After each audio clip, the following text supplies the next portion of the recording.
Iran ने ठान ली है कि इजराइल को गाजा बनाकर छोड़ेगा। ईरानी मिसाइलों से बर्बादी ही बर्बादी दिखाई दे रही है, तबाही तबाही दिखाई दे रही है। इजराइल ने यह बात मान ली है, इस बात को कबूल कर लिया है कि ईरान की बैलिस्टिक मिसाइलें एक बड़ा खतरा हैं। ईरान की बैलिस्टिक मिसाइलें इजराइल के लिए बड़ा खतरा हैं। ईरान ने तबाह कर दिए हैं तेल अवीव के कई इलाके। तेल अवीव को गाजा बनाने की ठान ली है ईरान ने। अस्पताल पर मिसाइलें दागी गई।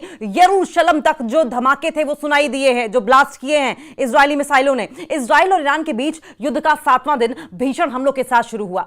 ईरानी सेना ने इजराइल के कई शहरों पर 30 से ज्यादा मिसाइलें दाग दी हैं। तेल अवीव में बहुमंजिला इमारतों को, आवासीय क्षेत्रों को भारी नुकसान हुआ है। न जाने कितनी इतनी बिल्डिंग्स हैं जो कि डिमोलिश हो गई हैं, धराशायी हो गई हैं।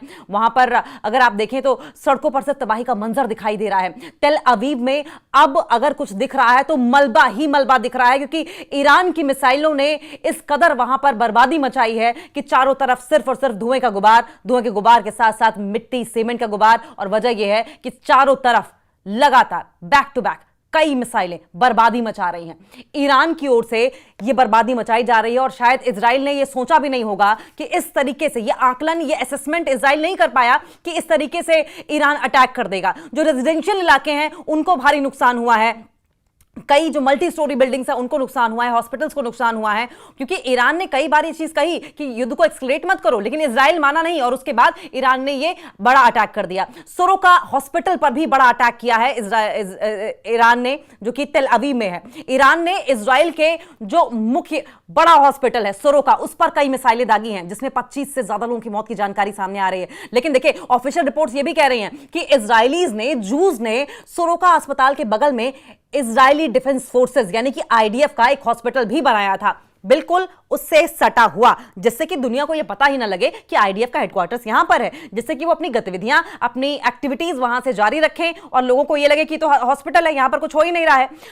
यह भी बड़ी वजह है कि ईरान ने इस हॉस्पिटल को टारगेट किया है। तेल अवीव में दागी गई है मिसाइलें। हालांकि ईरान ये कह रहा है कि हमने आईडीएफ के हेडक्वार्टर्स को टारगेट किया है, जो वहां पर छुपे तौर पर चलाया जा रहा था, सीक्रेटली चलाया जा रहा था। लेकिन इजराइल इसको हॉस्पिटल पर एक बड़ा अटैक बता रहा है। देखिए, तेल अवीव में जो मिसाइलें दागी गई हैं, जो मिसाइलें वहां पर टारगेट की गई हैं, उनकी आवाज यरूशलेम तक सुनाई दी है। इतनी भयंकर तबाही हुई है। ईरान ने 2000 किलोमीटर तक मार करने वाली मिसाइलें दागी हैं। 2000 किलोमीटर तक टारगेट करने वाली मिसाइल्स को ब्लास्ट किया गया है। इससे पूरा का पूरा इजराइल जो है वो हिला हुआ नजर आ रहा है। ईरान ने इजराइल पर 2000 से 2500 किलोमीटर तक टारगेट करने वाली, मार करने वाली सेजल मिसाइल से 7वें दिन हमला बोला।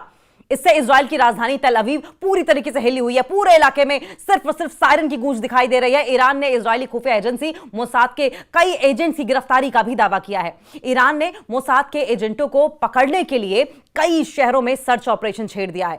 कई सारे ऐसे एजेंट्स हैं मोसाद के जो कि ईरान में छुपे हुए हैं और अब ईरान ने ठान लिया कि उनको चुन चुन कर मारा जाएगा, चुन चुन कर पकड़ा जाएगा, किसी भी बिल में घुसे हुए हों। ईरान की ओर से गुरुवार को सुबह सवेरे ही मिसाइलों की बरसात कर दी गई। एक के बाद एक बहुत सी मिसाइलें दागी गई और इजराइल ने या फिर अमेरिका ने सपने में भी नहीं सोचा होगा कि इस इंटेंसिटी के साथ ईरान रिटेलिएट करेगा, इजराइल पर बड़े बड़े अटैक करेगा। इजराइल की राजधानी तेल अवीव जलती हुई नजर आ रही है। चारों तरफ सिर्फ और सिर्फ आग दिखाई दे रही है, बर्बादी दिखाई दे रही है, मलबा दिखाई दे रहा है। ईरान की दागी गई एक मिसाइल ने इजराइल के दक्षिणी हिस्से के मुख्य अस्पताल सोरोका मेडिकल सेंटर को सीधे तौर पर निशाना बनाया। अस्पताल प्रशासन ने बताया कि हमले में अस्पताल के कई हिस्सों को भारी नुकसान पहुंचा है और कई लोग घायल हुए हैं। खबर यह भी है कि ईरान ने इजराइल के स्टॉक एक्सचेंज को भी निशाना बनाया और इसे बहुत ज्यादा नुकसान पहुंचाया है। डेविड एडम एम्बुलेंस सर्विस के हेड एली बिन ने यह जानकारी दी है कि सोरोका अस्पताल के एक फ्लोर तक मिसाइल पहुंची और वहां से जल्दी जल्दी मरीजों को बाहर निकालना शुरू कर दिया गया। बहुत से मरीजों को कल ही वहां से हटा लिया गया था, जिसकी वजह से बहुत लोगों की जान जो है वो बच गई है। यानी कि बड़ी तबाही ईरान ने इजराइल में मचाई है। ईरान की बैलिस्टिक मिसाइल की वजह से बेशेरबा में अस्पताल को किस तरीके से नुकसान पहुंचा है और कैसे काला धुआं बिल्डिंग के आसपास फैल गया, उसका वीडियो जो है वो सोशल मीडिया पर लगातार वायरल हो रहा है। होलोन के मेडिकल सेंटर पर भी हमला बोला गया। बेशेरबा के अलावा होलोन के भी वल्सन मेडिकल सेंटर पर मिसाइलें गिरी हैं, जहां पर 3 लोग गंभीर रूप से घायल हुए हैं, जबकि 16 और लोग ऐसे हैं जिनको चोटें आई हैं। ईरान ने इजराइल के स्टॉक एक्सचेंज पर भी मिसाइलों से हमला बोला। इसे ईरान के सरकारी टेलीविजन चैनल की इमारत पर हुए हमले का जवाब माना जा रहा है। हमले के बाद देखा गया कि बिल्डिंग के शीशे पूरी तरीके से टूट गए हैं। आग लगने के कारण यह वीरान सा हो गया है, पूरा इलाका, अस्पताल वीरान हो गया है। ईरान ने इजराइल के एक अस्पताल को मिसाइल से निशाना बनाया है। बेशेरबा शहर में यह सोरोका अस्पताल है। इजराइल के दक्षिण में लगभग 10 लाख लोगों को स्वास्थ्य सेवाएं प्रदान करता था और इसमें कम से कम 1,000 से ज्यादा बेड है। मेडिकल सर्विसेज कम से कम 10,000 लोगों को 10,000 पीपल को अकोमोडेट कर सकता था। टेल अवीव पर हुए ईरानी मिसाइल हमले में कम से कम 25 लोगों की मौत की जानकारी आ रही है। राहत और रेस्क्यू काम जो है वो चल रहा है वहां पर। पैरामेडिक्स ने जानकारी दी है कि हमले के बाद अस्पताल ने आम लोगों से इस बात की दरख्वास्त की थी कि वे इलाज के लिए फिलहाल अस्पताल न आए। ऑफिशियल्स का क्या कहना है? ऑफिशियल्स ये कह रहे हैं कि अस्पताल के साथ साथ कुछ रिहायशी इलाकों को भी बहुत नुकसान पहुंचा है। इजराइल को दरअसल अंदाजा ही नहीं था कि इतना बड़ा अटैक कर देगा। इजराइल को इस बात का भी अंदाजा नहीं था कि ईरान के पास इतनी सारी मिसाइलें हैं भी, क्योंकि इजराइल तो ये सोच के बैठा था कि ईरान की 30% मिसाइलें जो हैं वो इजराइल ने नष्ट कर दी हैं। लेकिन जिस तरीके से ये अटैक सामने आ रहा है उससे एक बात तो साफ है कि एक बड़ा जखीरा ईरान के पास मिसाइलों का है जो कि अंडरग्राउंड है। ईरान ने बनाकर किसी भी इमरजेंसी सिचुएशन के लिए तैयार रखा था। और जिस तरीके से ये मिसाइलें एक के बाद एक बड़ी मिसाइलें दागी जा रही हैं इजराइल के ऊपर, एक बात तो तय है कि इजराइल के पास हजारों की संख्या में, सैकड़ों नहीं हजारों की संख्या में मिसाइलें हैं। यानी कि ईरान पहले ही इस इमरजेंसी सिचुएशन को लेकर तैयार था। ईरान ने पहले ही असेसमेंट कर लिया था कि इजराइल अटैक कर सकता है और अगर इजराइल नहीं कोई और कंट्री भी अटैक करती है तो ईरान इसके लिए तैयार है। कहीं ना कहीं असेसमेंट में अगर देखा जाए तो इजराइल पीछे रह गया। ईरान की सिचुएशन को, ईरान की मजबूती को भांप नहीं पाया। बैलिस्टिक मिसाइलों की ताकत ईरान से छीननी होगी। अब इजराइल को यह समझ में आया है कि जो बैलिस्टिक मिसाइलों की ताकत है ईरान के पास, इसे छीनना पड़ेगा, नहीं तो इजराइल चारों खाने चित हो जाएगा ईरान के हाथों। अमेरिका में इजराइल के राजदूत जो हैं, अमेरिका में इजराइल के जो एम्बेसडर हैं याशर लिटर ने कहा है कि ईरान को न सिर्फ न्यूक्लियर हथियार बनाने से रोकना है बल्कि उसकी बैलिस्टिक मिसाइल बनाने की ताकत को भी बर्बाद कर देना है। और अगर ऐसा नहीं हुआ तो इजराइल को डर इस बात का है कहीं ऐसा ना हो कि इजराइल ही बर्बाद हो जाए।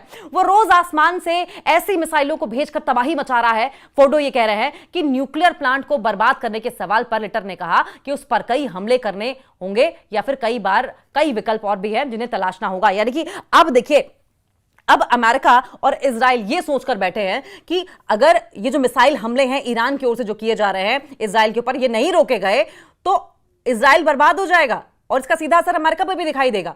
और ये जो हमले हैं एक के बाद, क्योंकि ये बात तो साफ तौर पर अमेरिकी ऑफिशियल्स भी मान रहे हैं कि ईरान की ओर से हर सुबह हर रोज एक के बाद एक पूरा इजराइल का आसमान जो है वो मिसाइल की हमलों से इस वक्त आच्छादित नजर आ रहा है। अगर देखें उनकी ट्रैजेक्टरी देखें तो कोई ऐसी जगह नहीं बची है, एयर स्पेस इजराइल का ऐसा नहीं बचा जहां पर ईरान ने अटैक ना किया हो। और यही वजह है कि ईरान इस वक्त डरा हुआ है और बैलिस्टिक मिसाइलों की जो ईरान की पावर है इजराइल उसको छीनने पर आमादा हो गया है। अमेरिका भी ये चाह रहा है कि बैलिस्टिक मिसाइल्स की पावर को छीन लिया जाए या फिर किसी तरीके से कमजोर कर दिया जाए, ईरान के हाथों छीन लिया जाए। और यही इनसिक्योरिटी है कि अगर बैलिस्टिक मिसाइल्स हैं तो ईरान इतना मजबूत है और बैलिस्टिक मिसाइल्स की जगह अगर न्यूक्लियर मिसाइल्स हो गई, न्यूक्लियर वेपन्स हो गए, न्यूक्लियर बॉम्ब्स हो गए, न्यूक्लियर पावर बन गया ईरान, तो ईरान क्या करेगा? किसी के आगे नहीं झुकेगा। और ये इजराइल को कम से कम गवारा नहीं है और अमेरिका को तो बिल्कुल गवारा नहीं है। और यही वजह है कि अमेरिका बार बार ईरान के पीछे पड़ा हुआ था कि आप न्यूक्लियर टॉक्स बंद कर दें, आप न्यूक्लियर टॉक्स पर उन पर सैंक्शंस हम हटा देंगे, आप न्यूक्लियर टॉक्स के पीछे हट जाए, आप न्यूक्लियर एनरिचमेंट बंद कर दें, आप यूरेनियम 235 बनाना बंद कर दें। क्योंकि अगर यूरेनियम 235 नहीं बनाया है ईरान ने और इस तरीके से एनरिचमेंट नहीं की, न्यूक्लियर पावर नहीं बना, तो सारा का सारा जो ईरान से खतरा है, डर है ट्रंप को, अमेरिका को और इजराइल को, वो खत्म हो जाएगा। मजबूत नहीं बनने देना चाहते हैं दोनों ही देश ईरान को।